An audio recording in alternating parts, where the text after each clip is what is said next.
Hello, welcome back to Gamespot's continuing coverage of E3 2015. A lot of people talking about how interesting Sony's conference was, load of new games coming out of that, but one of the things about that conference was there's not many games coming out in 2015, and not the same can be said for Microsoft, and one of those games is coming out real soon is Forza Motorsport 6, and I'm delighted to be joined by Mr. Dan Greenawalt from Turn 10. Absolutely. Good to see you again, sir. Another year, another Forza game. This one seems like it's a pretty big endeavor, though. It is, absolutely. And you're right, Forza's really accelerated over the years. Forza 5 was there at launch, and that 11 which was fantastic. Yeah. We've been able to just fans, and then Forza Horizon 2, which just recently, last week, got Porsche, was added to Forza Horizon 2 with an expansion. Yeah. And now, September 15th, we've ever built. It's interesting, there's a bunch of big Forza fans in the office, myself included, and when the expansion pack came out last week, it was like, oh great, nothing ever comes out right before E3. So it was something to play with. And then it almost becomes like this sort of season where you've got your season, you kind of just do a little, dip for a little while. When players love both, but honestly, the reason we have both is to service people who just love cars generally. So there's people that play both, there's people that just play Horizon, there's people that just play Motorsport, and that's wonderful, because the franchise is all about getting people into cars and getting people into games. So, teach their own, but my favorite are people that like them both. Let's get into the nitty-gritty, because this is a series which you really have to get into the finer points.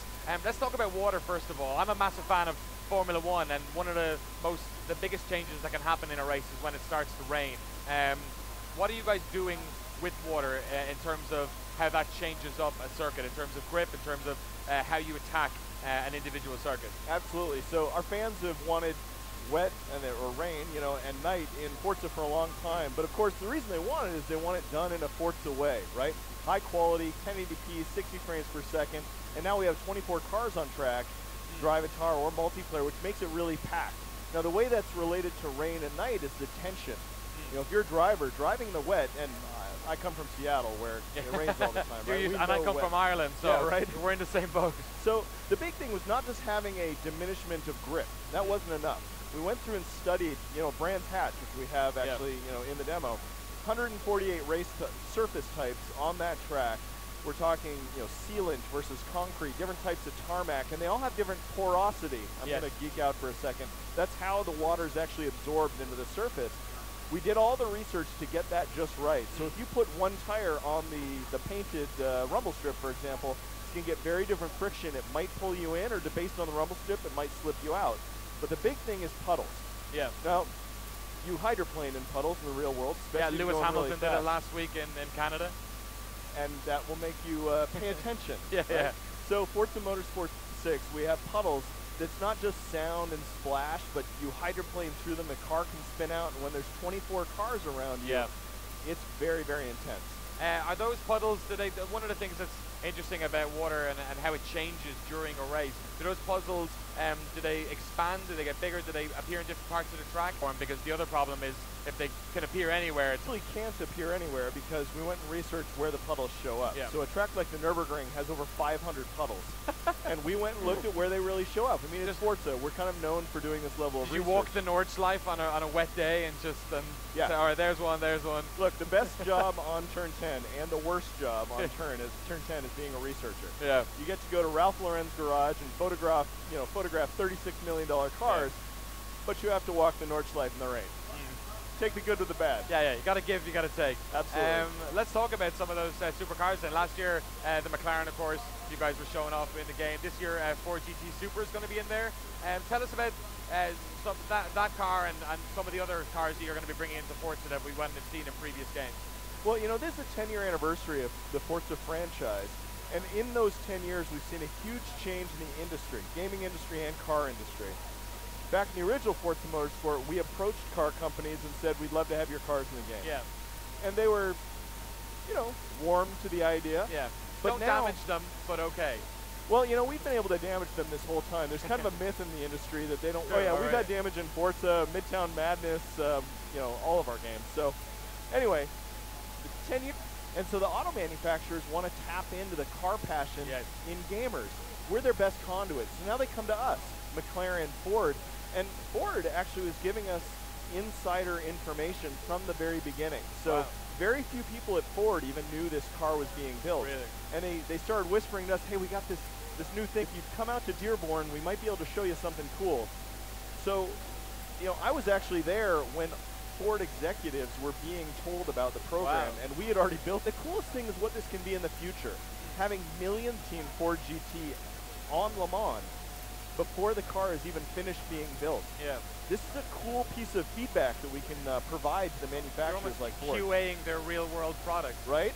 And so that's the power of gaming. That's the power of cloud computing. It's the power of Xbox Live, and it's how us, gamers, are actually changing the world. Now, it's automotive world, but even so, I love that. That's why I do this.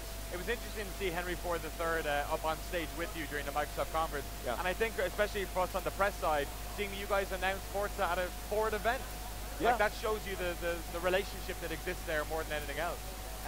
Let's talk a bit more about the sort of, I guess, the gameplay nature of the Forza series. It's very much a loop of doing different races, unlocking different cars, unlocking stuff.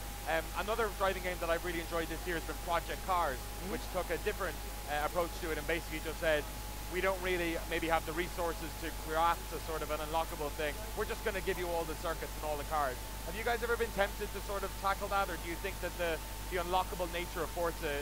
of our players. We've got a really diverse group of players. You know, 50% brings people together, but that means there's different motivations. And great design is all about empathy.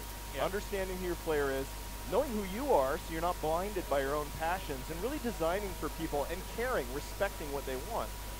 So in Forza Motorsport, we've got players that just love cars and love tracks, and they want to jump into those. So you can do that. You can go into free play split screen. I've got 2 kids.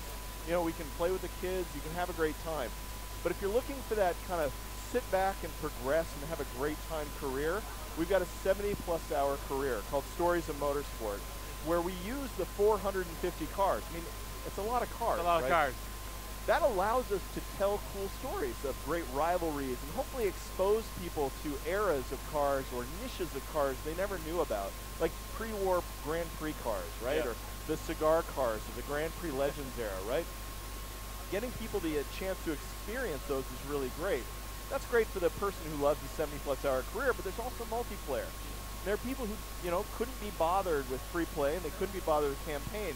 So, to me, it's about respecting the type of motivation of what brings you into the game. For the multiplayer, we've got leagues. 24-car multiplayer on dedicated server, but leagues actually looks at your skill and your temperament and puts you into a very, you know, rigid group of people just like you, where you can have high quality of service and really great racing. So you're not worried about, is that guy faster than me and slower than me? They're all similar. That makes for incredibly good racing.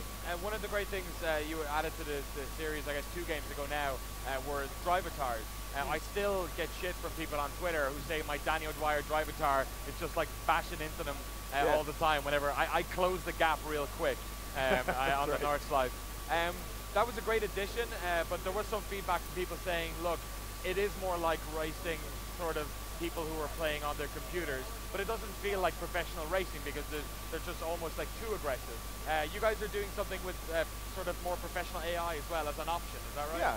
So the drivatar system is amazing. It's created water cooler talk, Twitter talk even, as you're saying, right? Where people are just, I never thought about opponents in games this way. Yeah. That they could be, and the thing I love is that I get back to work and I've had a weekend of racing against, you know, the guy that's in the cube next to me.